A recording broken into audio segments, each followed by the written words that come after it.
And shares of Valeant and Allergan also getting a lot of attention today. There are fresh questions about the hostile takeover valued at around $50 billion. And it's not only because the offer came from the unlikely team of activist investor Bill Ackman and Canadian drug maker Valeant Pharmaceuticals, but also for the artful way the offer came to be. Dominic Chu explains the story behind the headline. It's an unusual case where a hedge fund partners with a public company. Now, that's what happened with Bill Ackman and Valeant Pharmaceuticals. Now, the unlikely pairing kicked off in February of this year. Ackman and Valeant CEO Michael Pearson struck a pact to team up on buying Botox maker Allergan. Now, the buying of stock started on February 25th, and you're seeing a stock price chart here right behind me. A purchase of 174,000 shares kicked things off. Then another 422,000 shares just the next day. So it worked out to be somewhere around $76 million worth of Allergan shares in just those 2 days. Now, fast forward over here to March. Ackman switches up the strategy and starts buying options to increase his share of the stock in Allergan. By April 11th, he controlled over 5% of the stock, which is important because it meant Ackman had to tell regulators about this position within 10 days. But he didn't stop there. He kept buying those options and added another 4.7% stake by April 21st. Now, the stock keeps climbing here. Now, for you numbers fans out there, that's a 9.7% Allergan stake worth nearly $4 billion on the day when Valeant announced its hostile bid for Allergan. It's a takeover like nothing we've ever seen before, and that's what makes it so unique. For Nightly Business Report, I'm Dominic Chu. Well, the potential deal has been described as bold and audacious. It has raised questions about potential conflict of interest, but no matter how it's described or the types of questions it's raised, we need to point out that this maneuver is legal. And today, Bill Ackman defended teaming up with Valeant to try to acquire Allergan.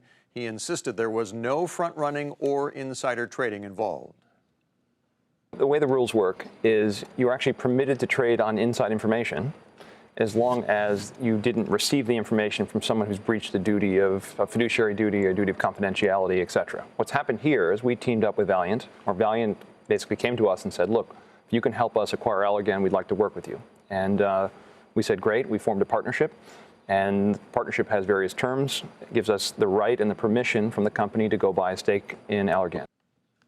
Allergan has also adopted, by the way, a so-called poison pill, a shareholder rights plan aimed at preventing Ackman from acquiring even more shares in the company as the board gets more time to consider whether to accept, reject, or try to negotiate with Ackman on this bid. So let's explore a little bit more whether Bill Ackman's nearly $4 billion stake in Allergan is legal or illegal. And let's turn for some answers from a former lawyer with the Securities and Exchange Commission. Adam Pritchard is currently a professor at the University of Michigan Law School. So, Adam, is this insider trading? And if not, should investors be troubled that it is legal? It is trading on inside information, but the securities laws prohibit fraud, not trading on inside information. Because Mr. Ackman got the information from Valeant, not Allergan, it's not fraud.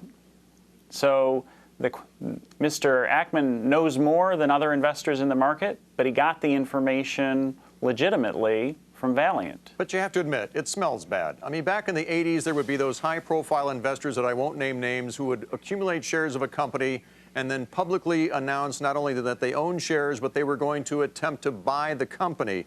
Shares would pop, company would sell, buy those shares back from that person. We call that greenmail. I'm not saying that's where Bill Ackman's going with this, but there is a precedent for somebody to accumulate shares, make a bid for a company, and then profit from that in the ensuing time. Is there a need for a new rule to prohibit that kind of trading? What do you think?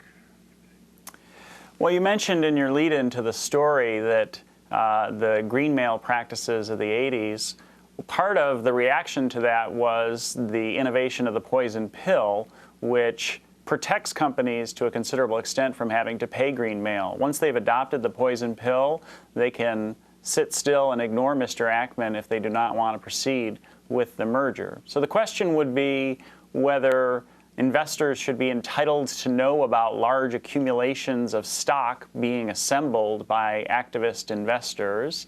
The SEC has had the authority to require disclosure faster than it currently does. It says 10 days after you pass the 5% trigger. The SEC has the authority to shorten that period, but they have never exercised it, including during the 1980s, when certainly a lot of people would have favored that move. Mm-hmm. Do you think that they will make a change on that calendar date? And also related to that, if they don't, is this trend of activist investors teaming up with corporations to do perhaps hostile takeovers, is this good or bad for the individual investor?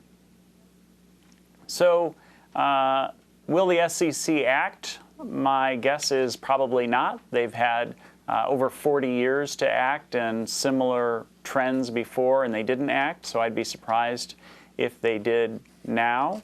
For individual investors, this cuts two ways. Yes, they'd like to know when activist investors are accumulating large blocks of stock, but there is an important effect from hostile takeovers in disciplining management, right? The companies that are subject to hostile takeovers are the ones that have underperformed in some way.